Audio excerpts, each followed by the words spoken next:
విరిగిన మనసే నీకే ప్రియము యేసునాదా. ఉన్నతమైన స్థలములయందు వసింపారావా.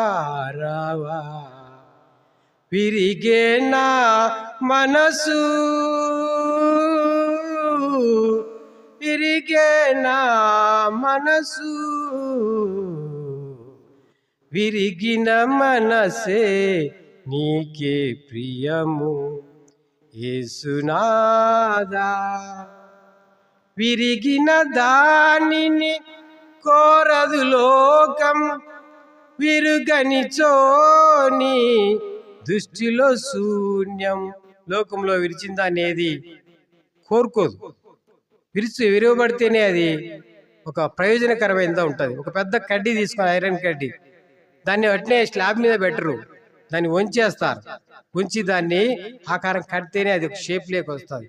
విరిగని దానిని కోరదు లోకం, విరుగని చోని దృష్టిలో శూన్యం.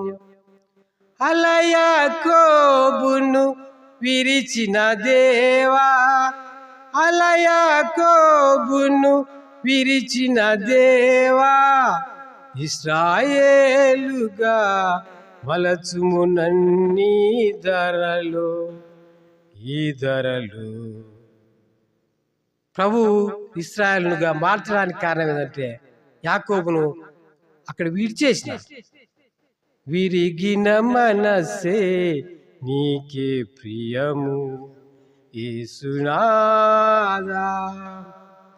విరుగని మేఘం కురువదు భువిలో, పగులని నేల ఫలములనీయదు.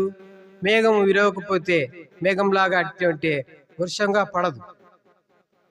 విరుగని మేఘం కురువదు భువిలో, పగులని నేల ఫలములనీయదు. పొలం దున్నకుండా ఎవరు విత్తనాలు వేయరు. భూమి పగలగొట్టబడాలి. పగలగొట్టి విత్తనం వేస్తేనే అది మొలిసి ఫలాలు ఇస్తుంది.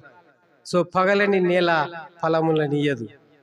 సిలువలో మాకై విరిగిన దేవా, సిలువలో మాకై విరిగిన దేవా, జీవాహారము జీవజలమును నీవే, జీవాహారము జీవజలమును నీవే.